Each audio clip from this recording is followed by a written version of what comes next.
Hey, good morning, everybody. Just want to say welcome this morning. If you're new here, man, we're so honored that you're here. To all of those watching online, man, thanks for tuning in. If you're ever in the North Port, Tuscaloosa area, we would love to have you come in. We're actually launching out our new online campus. We got our new camera going this morning. And for all of those who gave for that, man, thank you so much. We have people watching all over the world, all across America. And like I said, I just wanted to say good morning to you guys. Thanks so much for tuning in wherever you are. We're starting a new series this morning called I Choose.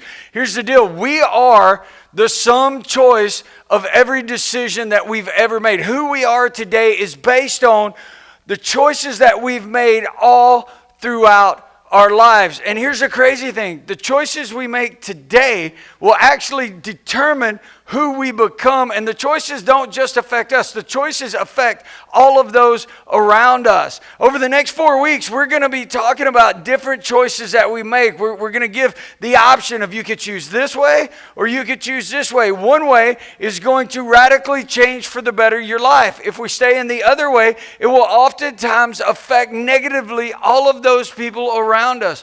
Our human nature predicates us to actually lean towards the easiest way. Some of these choices, I know for me, this is one of those series that is not me pointing at you and saying you should. This is one of those series that I struggle. Every one of these decisions I actually struggle with. And so over the next 4 weeks, we're going to dig in pretty deep and we're going to take a look at some of the key choices. This month's prayer, I want us all to say the same prayer this month over and over and over, but it's a scary prayer. This month's prayer is actually found in Psalm 139, 23, and 24. It says, "Search me, O God, and know my heart." You see, when we start praying that kind of prayer, it's like, if God really knows what's in my heart, is that a good thing or a bad thing? He sees all of the mess. He sees all of the good. But the prayer is, "Search me, O God, know my heart. Test me. Know my anxious thoughts. Know my anxious thoughts. Point out anything in me that offends you." Now, this is the part of the prayer that is really scary for me. Point out anything in my life that offends you. Anything I've got, anything in my heart, anything in my thoughts, the way that I look with my eyes, anything that offends you, God. Point it out to me and lead me along the path of everlasting life. So our hope is that when we look at the choices, we determine, hey, I'm going to choose the right way, and that God is going to, in turn, show us what offends us, show us what we need to cut away from our life, and we can start down the path that He chooses for us. Speaking of tools this morning, one of the things I like to do is I like to use tools and stage stuff. So this morning, I brought with me a maul. Now, my wife did tell me, she said, don't hurt yourself with this.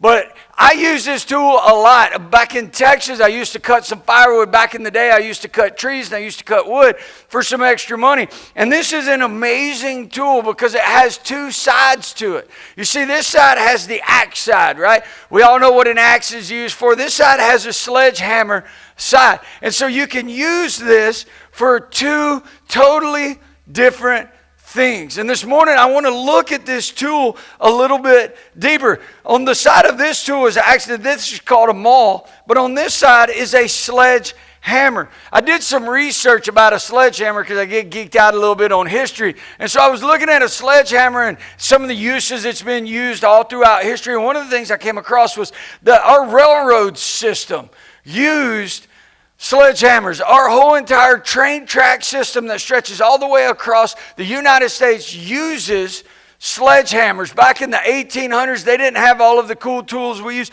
They used sledgehammers. And one of the things that I found out was we have over 489.4 million railroad ties. Can you imagine that? 494 million. And if you take that, there's a stake on each side that they have to hammer with.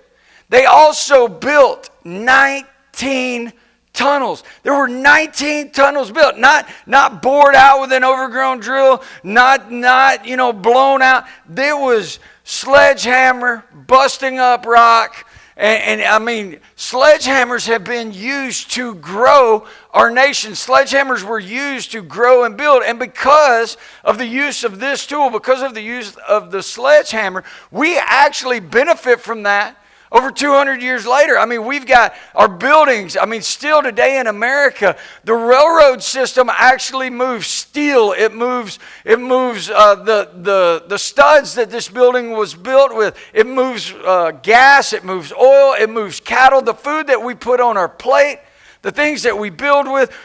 We don't see a lot of trains around here, but the truth is the railroad system that was built with a sledgehammer a couple hundred years ago is actually the thing that helps us grow and move forward in America. It's crazy that such an old school tool can build such a great nation. The other side of this is the axe. Its actually sole purpose is only to destroy. The axe is meant to destroy. Now, sometimes you have to destroy, and it's good because, like, if you're cutting firewood, but here's the deal. When you cut down a tree, you destroy the tree. The only use for this is to destroy, and it cuts. And if you cut somebody with it, you see the dangerous part of this tool right here, the dangerous part is that actually you can be using the sledgehammer, and if you come back, that cutting piece can actually drill you in the back. It can, if you miss the wood, you could hit your shoe.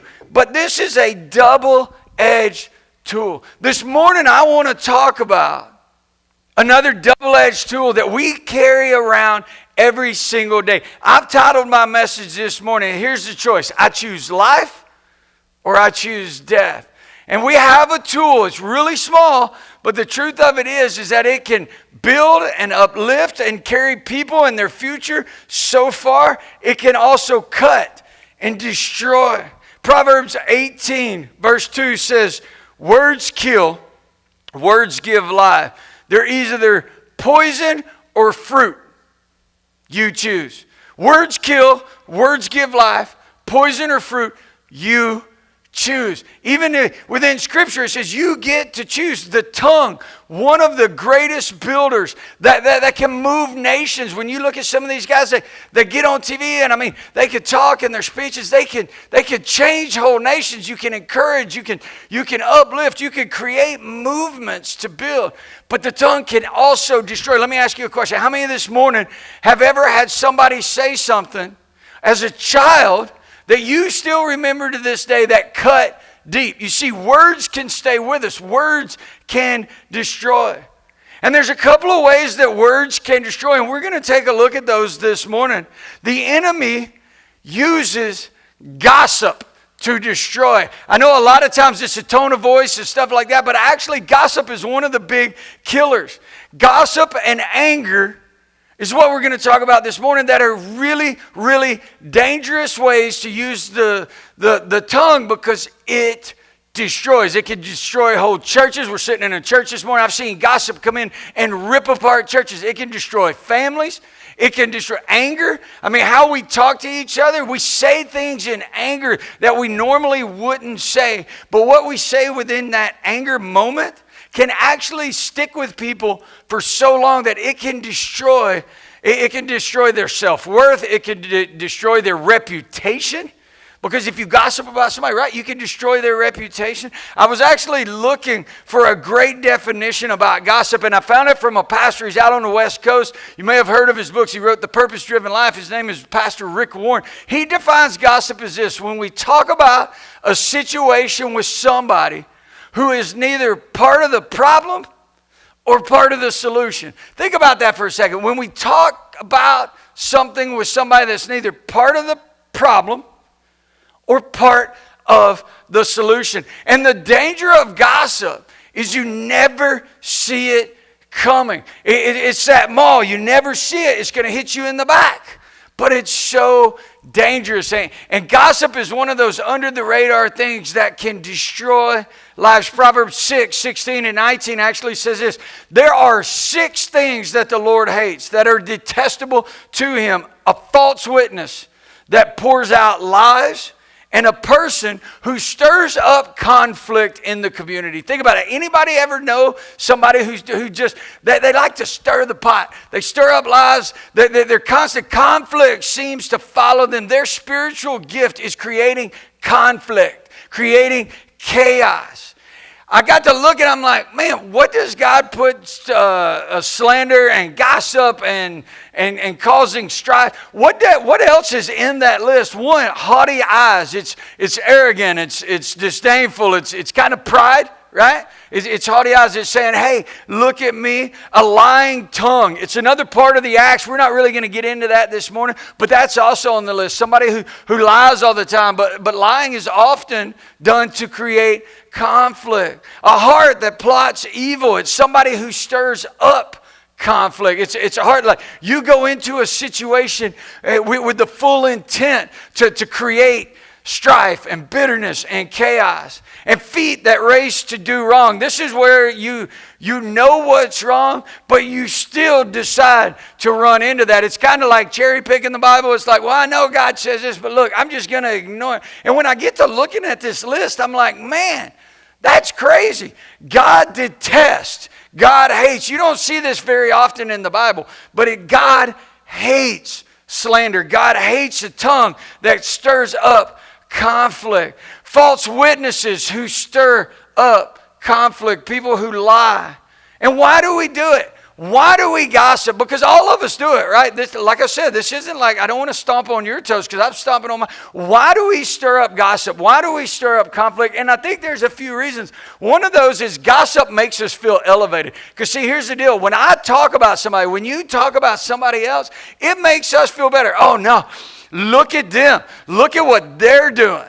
You know, because if we can point out everybody else's mistakes, it makes our life look better. It actually elevates us to a place where we feel better about myself. When somebody else looks bad, I look good. Jesus in Matthew actually said this. He said, hypocrite, first get rid of the log in your own eye before you worry about the speck in somebody else's. What Jesus is saying is, hey, before you go running your mouth, before you go gossiping, before you go trying to tear somebody else down, you need to worry about your own stuff. Because here's the truth. We could talk all the trash we want about other people, but if people start talking about our stuff, it makes us mad and it hurts and it cuts, right? Well, Jesus is saying this, hey, worry about your own stuff. Worry about your own problems. Worry about your own shortcomings. Worry about your own junk long before you worry about somebody else's. And I know this for me. I am a full-time job. You know, there's all kind of reasons that we gossip, but I think if we just listen to Jesus and worry about ourselves, it will actually cut down on a lot of the gossip. Gossip actually keeps us entertained. We live in an entertainment industry-driven world. Hollywood. I did some research on gossip magazines, right? You know, you're standing in line at the two checkout counters of Walmart that are actually open, right? And so you got nothing better to do, and you're standing there. And so I even start to read them, and I'm like, oh, alien babies. Oh, look at that. So-and-so's doing this with so-and-so, and so-and-so's getting broke up, and so-and-so's getting married. It's ridiculous. But see, entertainment in America when it comes to gossip is it's a billion-dollar industry. We live in a reality TV world where the whole premise of the Kardashians, the whole premise of the wives of this or the wives of that is to tear each other down, to gossip, to backbite, to argue, and it's drama. But it's billion-dollar entertainment. Some of the most well-known people in America are well known because of the gossip world that they live in. Gossip is a reflection of the darkness in our heart. And see, that's crazy because we feed off of the gossip shows. We feed off of the gossip magazine. We feed off of hearing the juicy little tidbits at work. And what it is that's actually, it's showing a darkness within our own heart because God detests gossip. So if gossip's in our heart, if gossip is what fuels us and drives us, it actually shows the darkness in our own heart. There's three types of gossipers. There's three types of gossipers. The first type of gossiper is actually I call it a mole. A mole is somebody who is just under the radar. They'll walk around and they'll talk about stuff, but they'll actually do it in a way that you never can really point at them for doing it. You see this a lot at church. You see them over huddled in their holy huddle corners where they're over there and they're sniping and they're not really saying. It's like, well, you know what I heard. Well, who'd you hear it from? Oh, well, you know, it's just kind of what. And then if it gets back to the person, they approach them and they're like, no, that's not what I meant. That's not what I actually said.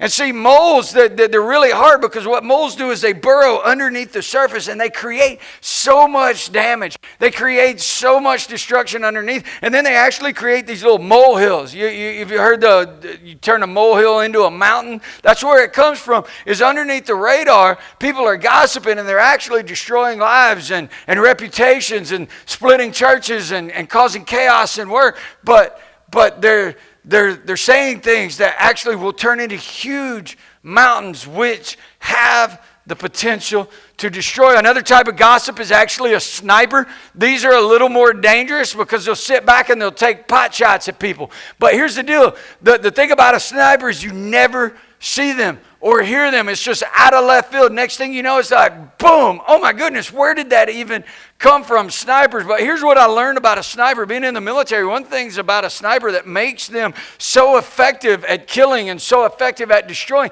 is that nobody knows where they're at. How do you deal with a sniper? You actually find them and you shine a light on them. You see, a sniper is not effective if you know where they're at. So it looks a little bit like this. It's like, hey, did you hear about so-and-so? Oh my goodness, you know what? That probably really bothers you. Let's go talk to that person. And so you take them to go talk to them, and this is what you get. Oh, no. No, I don't need to talk to them. I don't need to. See, they want to snipe. They want to make comments from a distance and not be known that they're making them. The third type, probably one of the most dangerous types, is I call a flamethrower. A flamethrower gossiper, and what they want to do is they just want to burn it down. You see a lot of this when somebody leaves something. So somebody leaves a company, right? Somebody leaves your workplace. Somebody leaves a church. And what they'll do is they'll go out, and when they get to the next place, man, they just start talking trash everywhere. They'll embellish huge stories. I had this happen.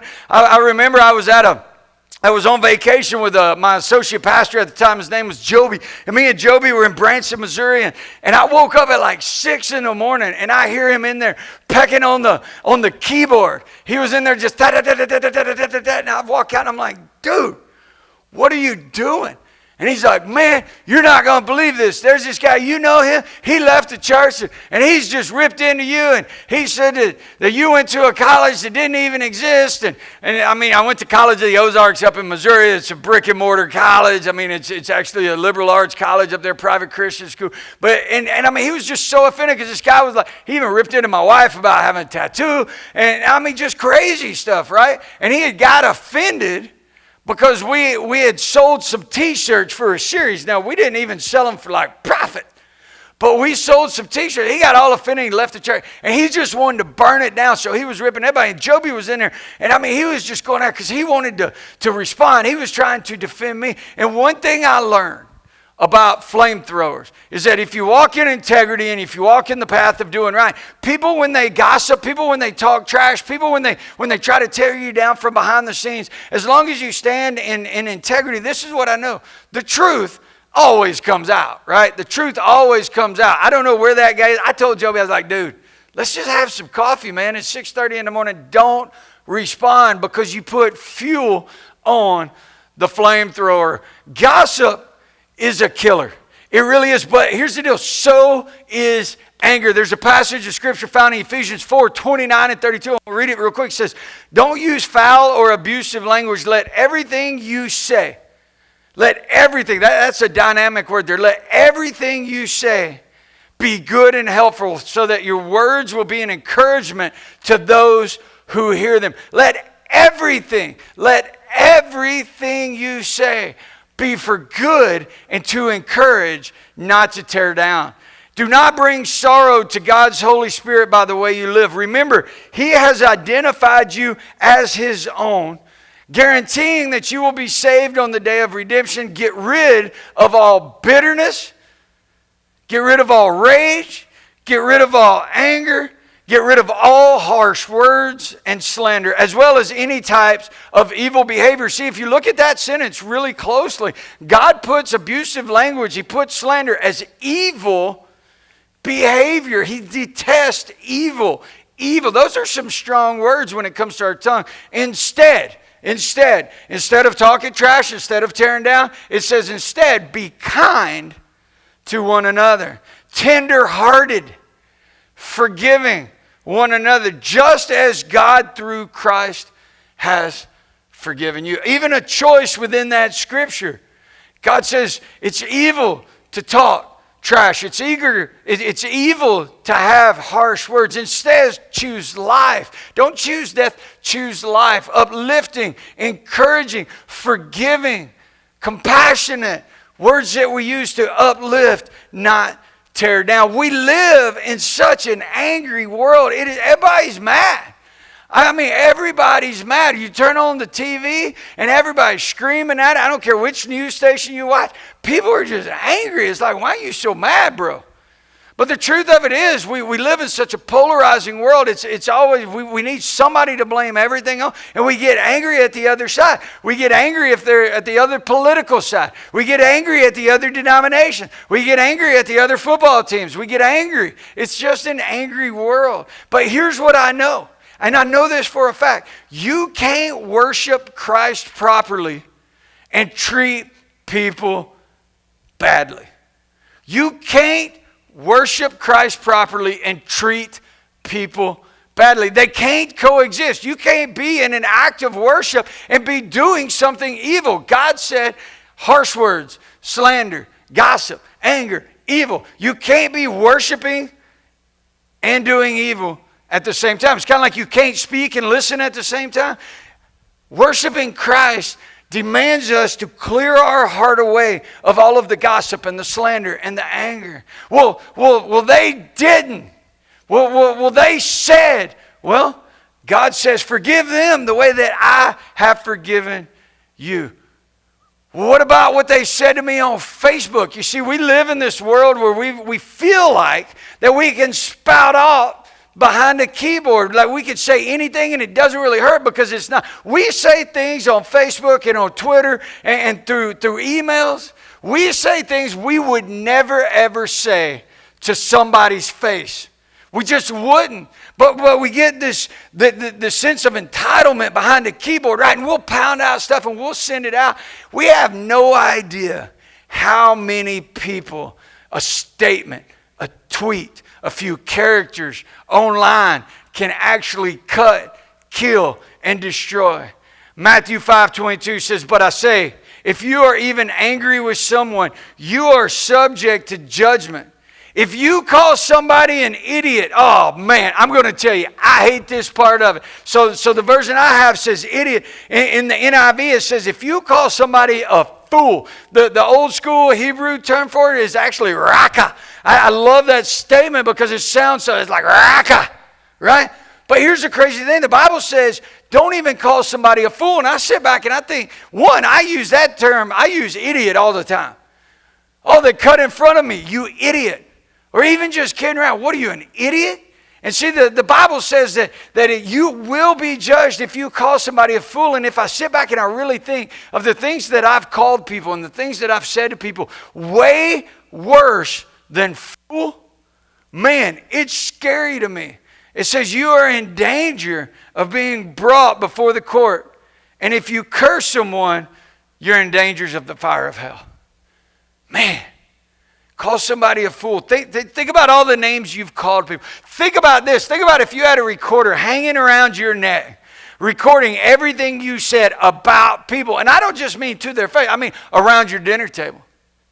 Around your home when you think nobody's listening. In your car when somebody pulls out in front of you. You don't know them, but you're quick to call them names. You're quick to speak death over other people. You're quick to trash talk people in the confines and the privacy of your own home. But God says this. He said, do away with the evil or you will suffer a judgment far beyond anything. You see, what starts in the heart doesn't stay in the heart. This is why earlier I said this. I said the gossip and anger actually show the darkness that's within our heart, because what starts in the heart goes to a thought. What goes through a thought comes out of our mouth.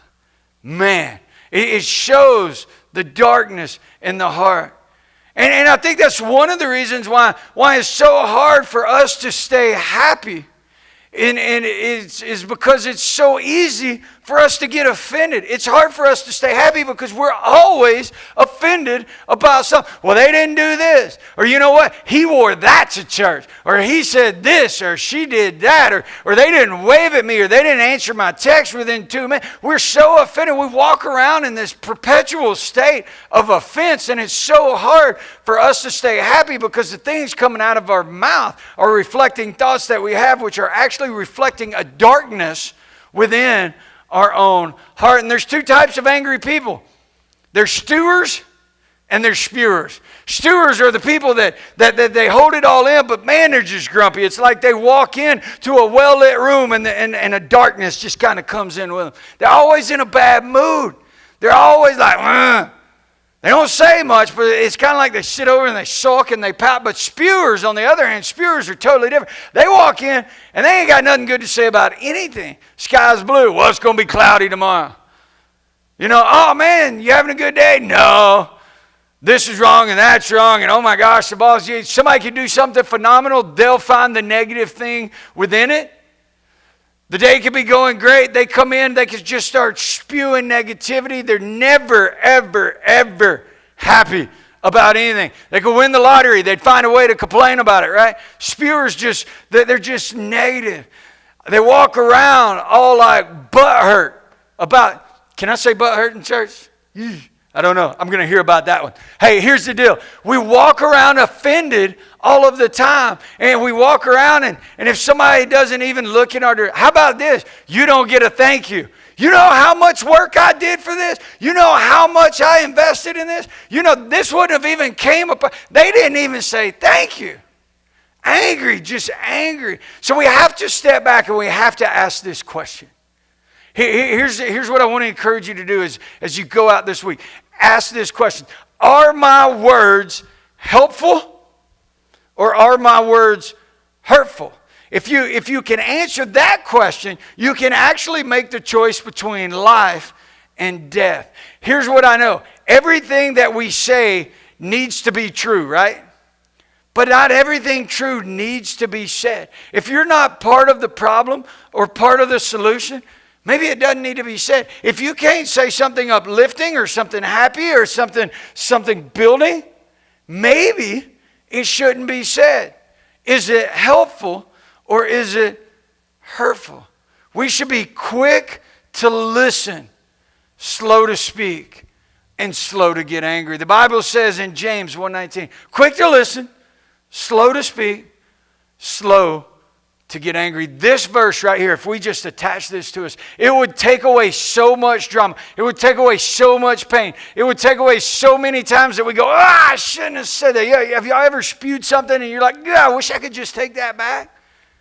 But you don't know what they did, preacher. Slow to speak, slow to get angry.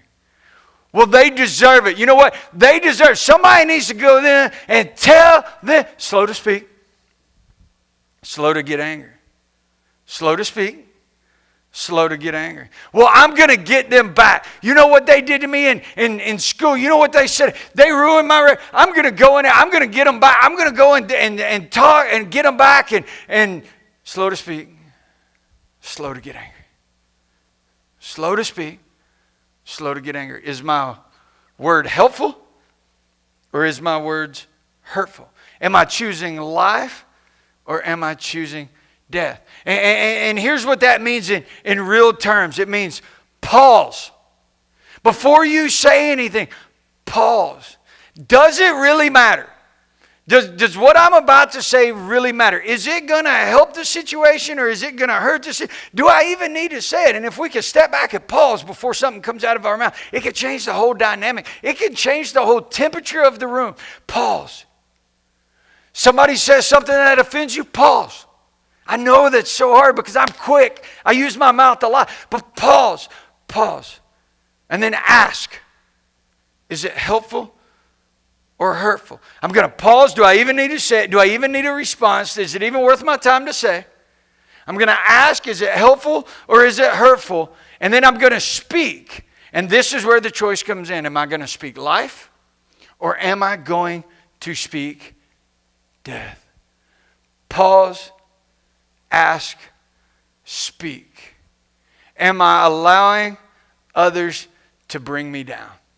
You see, when you pause and you ask and you speak, is it even worth it? Do I even need to say anything? Am I letting negative people around me who have negative speech, negative attitudes, stewers and spewers, gossip? One, why do they feel like they could come to me and gossip, right? That's a question we all need to ask ourselves. If you have people that come to you and gossip, you need to ask yourself, why do they feel comfortable with that? Is there something in me that thinks that it's okay for them? And then that's a big heart check. But the other thing I want to encourage you, we can only handle so much negative in our lives. I want to encourage you, if there's people in your life and they're constantly bringing you down and they're constantly negative, here's what I know is that negativity will spread like a cancer. There's a book I read, and it's a phenomenal guy. It's by a guy by the name of Henry Cloud. It's called Necessary Endings, and he talks about at the end of every year, he actually cuts away, him and his wife sit down, and they cut away 10% of the bottom of their life. It's the 10% of things that they feel like they could cut away from their lives to continue to grow in their marriage, to continue to grow in their relationships. And so my question is, if you have people around you that are gossiping all the time, would it not be helpful, would it not make your heart healthier to prune those people away? If you got negative, angry people, would it not be helpful to your heart, to your thoughts, to your attitude, to prune those people away? Proverbs 26:20 says this: fire goes out without wood, and quarrels disappear when gossip stops. You see, if we pause, and then we ask, and then we speak life, here's what I know: gossip burns out. If you don't feed it, it dies. If you challenge it, it dies. If you point it out, it dies. You see, darkness doesn't exist unless there's light. Gossip doesn't exist unless you continue to fuel the fire. Anger will stop if you begin to speak encouragement, if you begin to speak life. It will bring dead things back to life. Pause, ask, speak. Is it life or is it death? Gossip, anger, bitterness, they consume those around us, but more than that, they consume us. They consume our hearts. They turn our hearts bitter. They turn our hearts angry. See, the reason that I know this is somebody in your life, every single person in here this morning, every single person watching online, there has been somebody that has spoken death over your life. You're not good enough. You're not pretty enough. You'll never amount to. Why can't you just be like them? You see, words stay with us.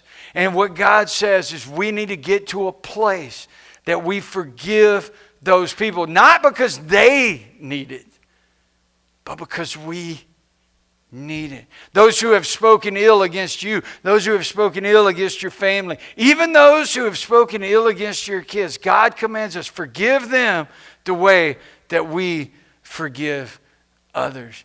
And gossip, stay away from gossip. This morning as we get ready to take communion, we do it at the first Sunday of every month. This morning as we get ready to take communion, I want to see, when you take communion, there's a couple of things that need to happen. One, we like to pause before we take it, because Jesus actually says, get your heart right.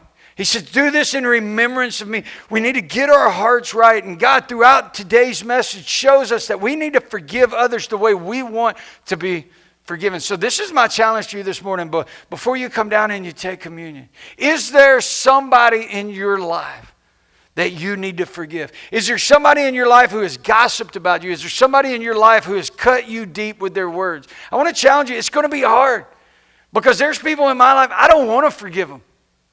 As a matter of fact, I want to say what I need to say to them.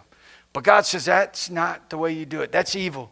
And I despise it. So this morning, as we get ready to prepare for communion, as we're pausing and we're reflecting, I want to ask you this. Is there somebody in your life that you need to forgive? Or is there something you need to be forgiven for? Is there some gossip that you've spread? Are there some words that you've said? And hey, if it's with your spouse, I want to encourage you this morning to come to the altar with them and pray with them.